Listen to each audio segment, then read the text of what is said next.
We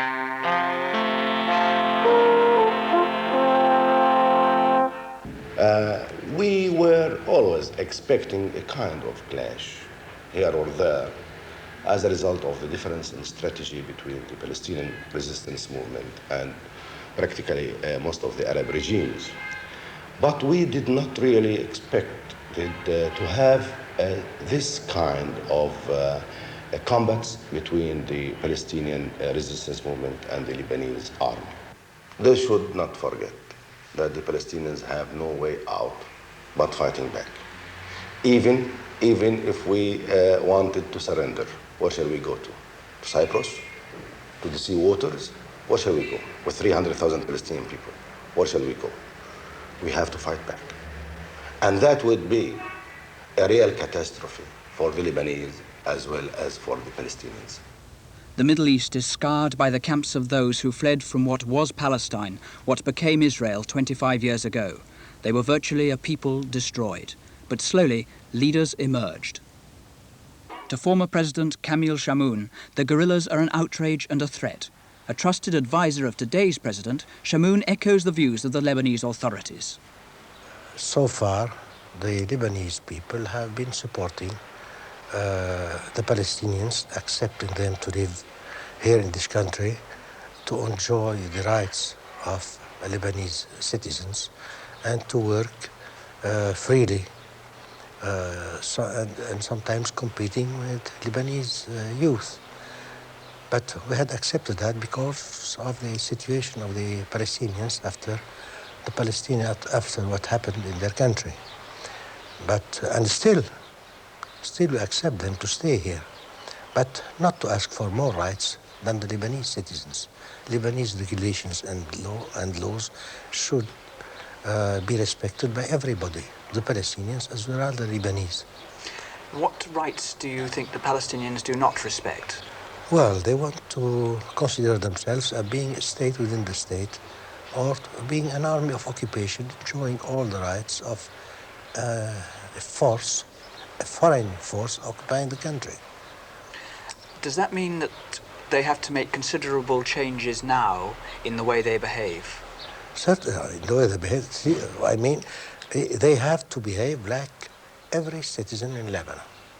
They are not a foreign army of occupation. They must be under the control of the Lebanese armed forces and Lebanese police. That means what in practical terms? What must they stop doing that they were doing? Well, what they were doing, they were carrying their arms and military equipment everywhere, openly. They were trying to stop people in the streets, ask for identity cards. Even Lebanese people used to be stopped in the streets by those armed Palestinians. They were asking them for their passports. We are abiding by the Lebanese laws, and we don't practice any kind of civilian authority over our camps. Our people in the camps, they pay taxes, they pay for water, they pay for electricity. If anybody commit any civilian crime, we chase him and we deliver him to the Lebanese court, where he receives all the routine of the Lebanese way of treating such things. But the problem is this: the resistance movement feel that without the Palestinian masses around it would be uncovered, and consequently it might be an easy target for the counter-revolutionary power in the area. And we are serious to defend our resistance movement and to defend our life. The city of Beirut, the West's toehold in the Middle East, is normally thronged with jostling crowds. It is normally jammed with hooting cars and furious drivers. Last week it was silent. The shops were shut, their owners away.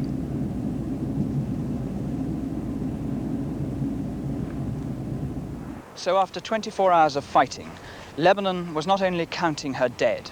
She had lost a prime minister, she had lost a government. The military were in command. They'd imposed martial law. They'd imposed a 24-hour curfew. The airport was closed, and there was strict military censorship of all news. Lebanon was virtually cut off from the outside world. Now there is an uneasy, delicate ceasefire. The events of the last few days have their root in the history of the Middle East. But what sparked off the latest confrontation between the government and the guerrillas had its beginnings here by the seashore below Beirut, and it started just over a month ago down there. On the night of the 10th of April, Israeli commandos crept ashore, apparently unseen by the Lebanese authorities. They stole up into the city, met their accomplices, and within 2 hours, 3 important Palestine leaders were dead. We have not operated from Lebanon. We have not even used their airport in sending some of our commandos for outside missions ever since last October. But after that, we were hit in the south. We were hit in the north, as I mentioned in the beginning of this interview, 200 kilometers away from the south, in Nahr al-Barid and the Bedawi camps, where hundreds of people were killed and wounded. Then we have the Israelis coming to Beirut, to our own bedrooms, slaughtering our leaders. So the excuse is really, doesn't stand on any basis. We have stopped activities. Why did Israel keep on hitting Lebanon here and there? Because Israel is after the Palestinian people. They want either to exterminate the Palestinians by themselves or pushing the Lebanese to exterminate us, or at least, as has been practiced the last 2 months ago, to have the Lebanese neutralized so they can come to Beirut, bombard this office, shoot me in the street, and the police, the Lebanese police or the Lebanese army, pretend that he had seen nothing. You see, this equation, we can't stand it, we can't accept it. How could the Lebanese authorities expect me to evacuate these camps from the commandos at the same time when we don't see any sign from the Lebanese authority to defend the places where we have a massive presence of the Palestinian people? We are controlling the camps in the sense that we are trying to protect our people from any Israeli aggression. But you're saying that the president and the army, or the army command, the authorities, are out to get the Palestinian people. They have tried. The last aggression against our camps could not be explained otherwise.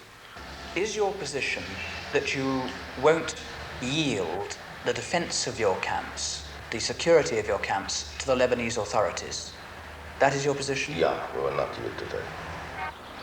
There is much at stake for the Lebanon, for this biblical land of rare beauty, hot sun and warm sea, sells her charms persuasively to the tourists of the Western world. This year, 2 million tourists should come here. They should spend £30 million, but they're absent. Where only an hour from the sea, the tourist can take a guidebook glance at history, at the cedars of the Lebanon, or ski or walk in the hills. Now, there is no one.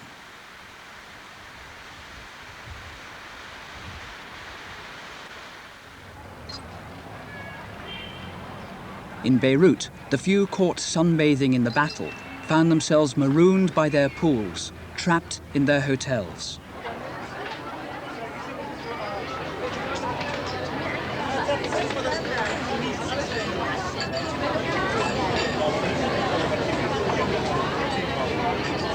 News of the war was scarce, rumour rife. The papers, eagerly scanned for news, revealed only the barest outline of the turmoil. The military censor, with more thoroughness than skill, was hard at work.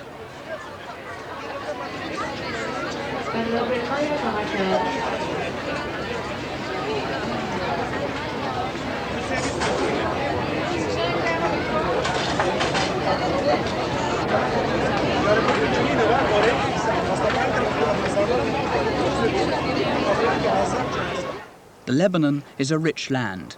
Beirut is unashamedly devoted to money-making. Lebanon is dependent on the West, using Beirut as the counting house of the Middle East. To the businessmen of this country, the Palestinians threaten ruin. Ghassan Twaini is one of the Lebanon's most distinguished editors. His views are typical of those tolerant Lebanese who would preserve their country without destroying the Palestinians. Can I ask you, do you think it is true that the president himself is deeply opposed to the commandos, and that being the very tough man that he's known to be, he is prepared to go a very long way towards eradicating them? I don't think he is prepared to go a very long way towards eradicating them. I don't think he wants that. But he's a tough man, yes, he is a tough man. And his logic is a practical logic. He's a pragmatic man. And I think what he wants is to enforce law and order with no interference on his enforcement of law and order. But as to eradicating the Palestinians, he himself has said that we have here 350,000 Palestinians, or almost so many. And this is more than, about 20% of the population of the Lebanon, 15% at least, depending on how you count it. And this is more than you can eradicate, even if you are a very tough president. I've heard quite a number of Lebanese say to me, talk to me about the Palestinians. And the tone of the way they talk about the Palestinians is one quite often of disdain, that they feel that they are a nuisance, they are tiresome, that they stop the tourist trade, that they stop the economy working well. Yes, well, that brings us again to the paradox, which the Egyptians are living as well. The Egyptians today are encouraging tourist trade, while their president is announcing that the hour of the battle is getting nearer and nearer every minute or every day.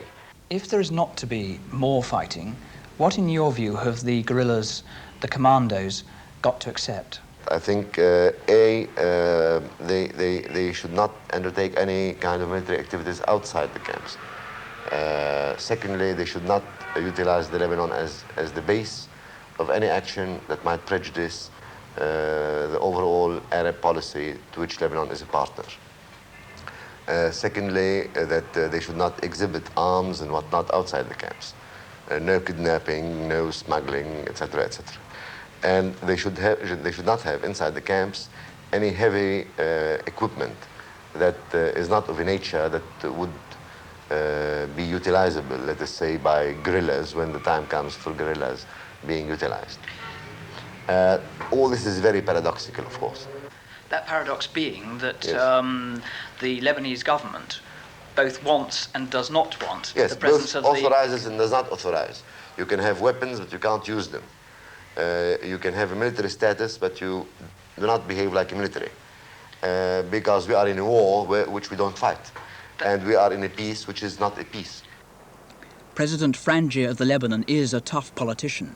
His willingness to deal ruthlessly with the commandos has brought a bevy of anxious diplomats and politicians hurrying to the presidential palace. They come from Kuwait, from Syria, from Egypt, and from Iraq. For the Arab world, that in principle is devoted to the Palestine cause, shows little eagerness in practice to be burdened with the problems of the guerrillas. The president remains unseen and makes no public statement. The coming and going of diplomats yields little to the outside world. Representatives of the big powers like the Russian ambassador talk, but afterwards say nothing.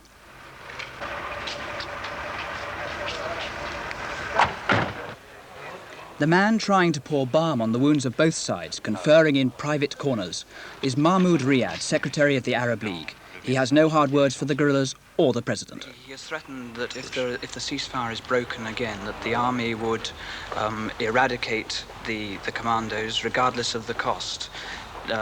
Do you think that is a possibility? I never heard that from the president. He never said that. The army did make that announcement, didn't they? I don't know. Well, when there is tension, I mean, you may hear some angry voices, but I'm sure that anyone who said that, he doesn't mean it. Why do you think now that the ceasefire will not be broken again? Because there is a will from both sides that the ceasefire shouldn't be broken. Away from the diplomacy, the army still holds sway over the country. When the deputies met last week to discuss their troubles in secret session, the army kept a close guard on Parliament both outside and inside. But because there's no Prime Minister, no government, Parliament at the moment is irrelevant. Instead, all wait for what will happen next. All attention is on the army, the president, and their confrontation with the commandos. Is it right to think that the ceasefire at the moment is very precarious? It is. It is.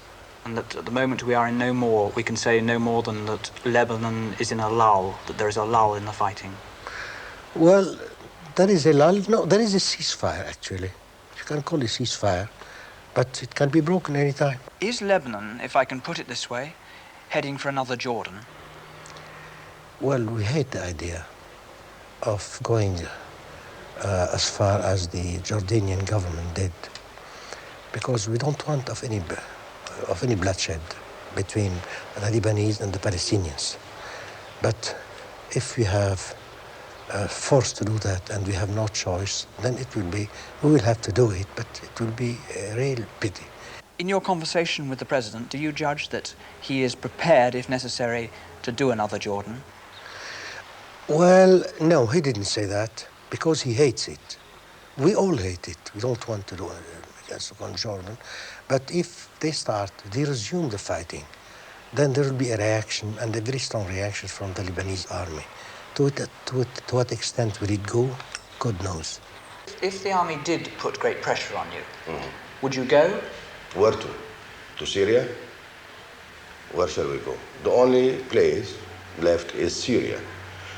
And I don't think that the Syrians would be very happy. They wouldn't be sitting watching the situation to come to this extent where they are supposed to open their borders for a new wave of Palestinian refugees.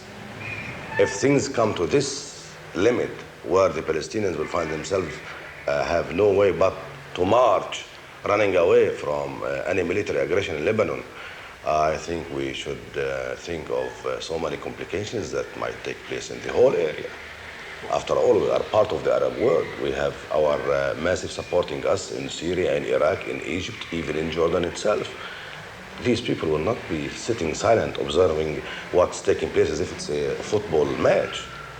There will be unexpected explosions in the whole area, I should think. It is not a joke to eradicate the Palestinian people from Lebanon or from any other Arab country, because we feel and we are sure, and through practice we have become determined that the massive Arab masses look to the resistance movement as the head spear of the Arab dignity and determination to fight against imperialism and Zionism and Israel.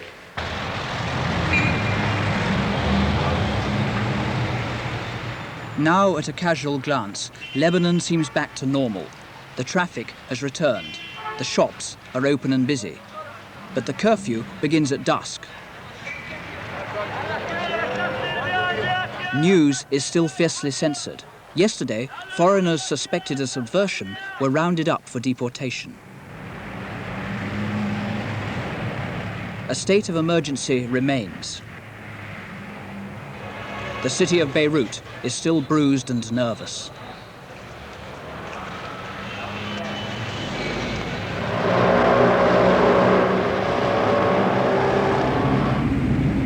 The guerrillas are said to be preparing for a last-ditch struggle with the army. The camps are still angry and hostile.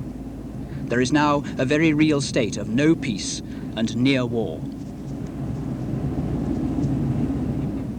Behind me at the top of the hill, much of the worst fighting took place. But now, where before both sides were shelling each other, they're now sitting together under a tent, holding together this fragile truce.